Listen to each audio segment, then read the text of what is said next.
Asal-usul suku Sikumbang. Diduga nama Sikumbang berasal dari kata sikumbang. Sikumbang sendiri bermaksud harimau kumbang, harimau berwarna hitam. Kemungkinan dulunya orang-orang suku Sikumbang ini keturunan Tamil India yang kulitnya hitam dan memiliki keahlian bela diri berupa silat harimau yang terkenal.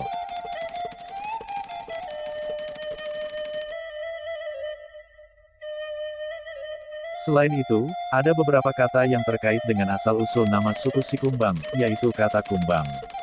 Kumbang bisa berarti sejenis serangga, atau sebuah nama untuk macan tutul atau harimau.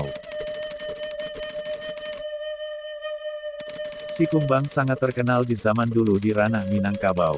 Bahkan Sultan Balun yang kemudian bergelar Datuk Perpatih Nan Sebatang, diceritakan oleh Gustav Sakai.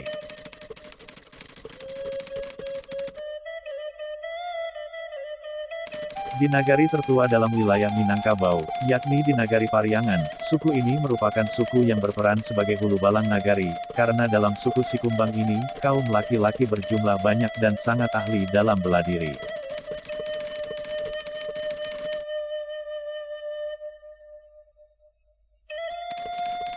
Selain itu, suku ini juga diutus untuk pergi ke Batipu, untuk meredakan perselisihan antara masyarakat Batipu Ateh dengan Batipu Bawah, yang mana pertikaian dipicu oleh perbedaan paham antara Bodi Caniago dengan Koto Piliang. Pemimpin dari suku ini, yaitu seorang pendekar yang diberi gelar Tuan Gadang. Seluruh anggota suku Sikumbang mengabdikan diri pada Tuan Gadang. Atas keberhasilan suku ini meredakan pertikaian di Batipu, Tuan Gadang pun diberi gelar kembali, dengan gelar Harimau Campo Koto Piliang.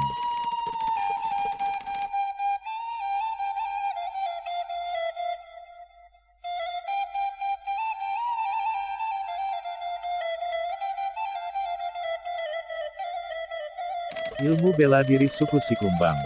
1. Ilmu silek Harimau Campo. Seperti telah disebutkan sebelumnya bahwa Harimau Campo adalah komandan yang memimpin tim ke daerah Luhak Agam. Karena akrab dengan masyarakat Minangkabau di Agam, anak dari Luhak Agam disebut Macan, atau Harimau Campo. Harimau Campo juga mengajarkan silek tuo, silek yang asli, kepada generasi yang secara dominan diwarnai dengan gerakan seperti harimau dari daerah asalnya. 2. Ilmu silek Kuciang Siam. Selain ilmu silek, Minangkabau yang dikembangkan di Canduang Lasi oleh Kuciang Siam dari generasi ke generasi. Secara umum masih silek tuo, atau silek tua, tetapi pada dasarnya gerakan dominan dengan gerakan kucing, sebagai hewan peliharaan rumah untuk melindungi dari gangguan.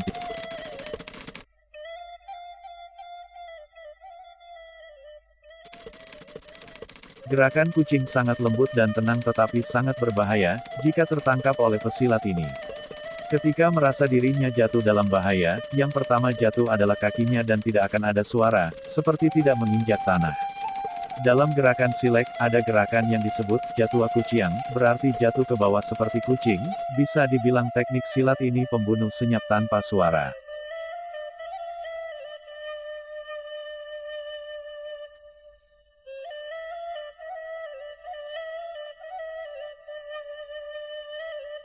Tiga. Ilmu silek Kambiang Hutan. Kanbin, atau Kambiang Hutan, yang berasal dari Cambai Malabar Utara, juga mewarisi ilmu atau silek tuo, silek usali oleh Datua Suri Dirajo.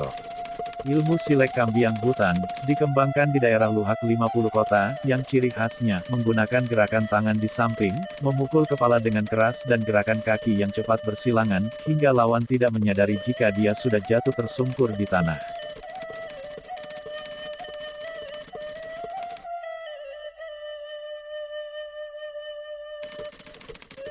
4. Ilmu silek Anjiang Mualim. Anjing Mualim, yang berasal dari Hindi Selatan Persia atau Gujarat, mengembangkan ilmu silek rantau pesisir atau wilayah rantau.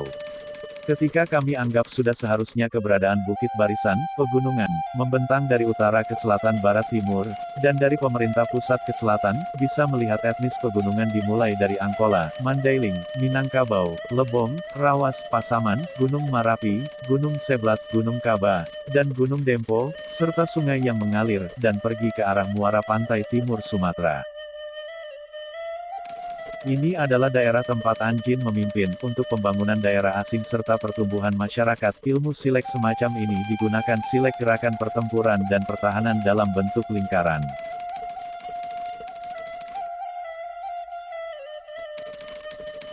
5.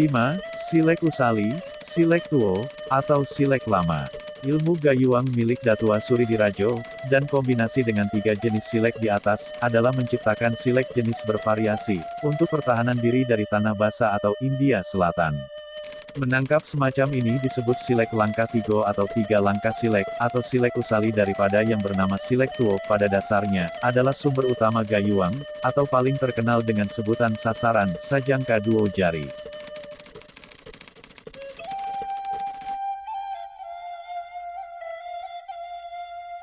6. Sasaran. Sasaran atau target, adalah tempat untuk mengajarkan murid, anak sasian. Ada beberapa cara atau beberapa persyaratan yang harus dilakukan terlebih dahulu sesuai dengan Aluwajo Patuik, di antara berdarah pada sasaran dengan darah ayam.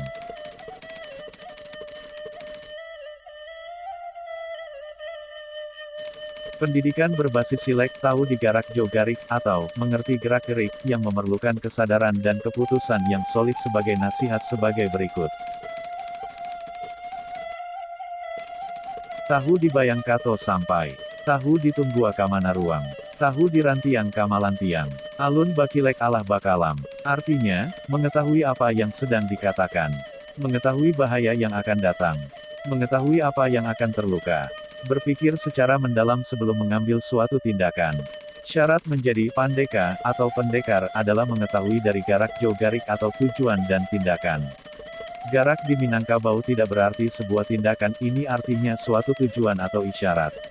Atau dapat dikatakan dalam perasaan, insting atau sebuah firasat.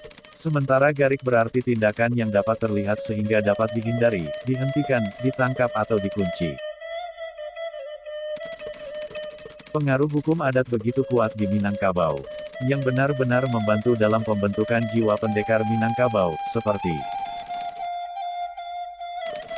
yang Bajanjang Batanggo turun nayak, Batatah Babari, Jawah Buliah ditunjuakan, Dakek Buliah dipacikan, Cancang Mamampeh, Ndak lapuak dek hujan, ndak lakang dek paneh.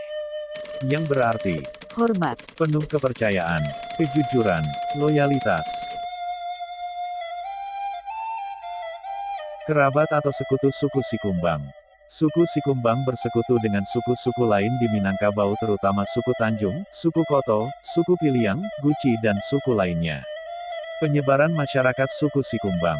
Suku Sikumbang, termasuk suku yang cukup merata penyebarannya di seluruh Minangkabau, sebagaimana beberapa suku besar lainnya yaitu suku Piliang, Malayu, Caniago, Tanjuang, Guci dan suku-suku lainnya. Gelar-gelar Datuk Suku Sikumbang. Di antara gelar Datuk Suku Sikumbang adalah Datuk Pamuncak Alam Sati, Datuk Rangkayo Basa, Datuk Kayo, Datuk Basa Batuah, Datuk Batuah, Datuk Bandaro, Datuk Rajo Api, Datuk Rajo Agam, Datuk Mangiang, Datuk Nansati, Datuk Bandaro Sati, Datuk Paduko Tuan, Datuk Tunaro, Datuk Palimo Basa, Datuk Palindi, Datuk Muncak, Datuk Sinaro Nan Kuniang, Datuk Majo Marajo, Datuk Tambijo, Datuk Marajo, Datuk Samiak, Datuk Panjang, Datuk Pangeran, Datuk Bagindo Sati, Datuk Rangkai Tungga, Datuk Mangkuto Majo atau Baso Padang Tarok. Datuk Sipado, digunakan di Nagari Solok Kecamatan Baso Kabupaten Agam, sedangkan di Kamang Mangek, gelar Datuk Sipado, untuk suku Jambak. Datua Basa, Nagari Cupak, Solok. Sekian sejarah singkat suku Sikumbang Sumatera Barat. Jika ada kekurangan dan kesalahan dalam penyampaian informasi kami mohon maaf. Jika Anda suka sejarah singkat ini, jangan lupa like dan subscribe, dan jika Anda berpikir sejarah singkat ini bermanfaat, silahkan bagikan. Sekian dari kami. Salam satu Indonesia, terima kasih.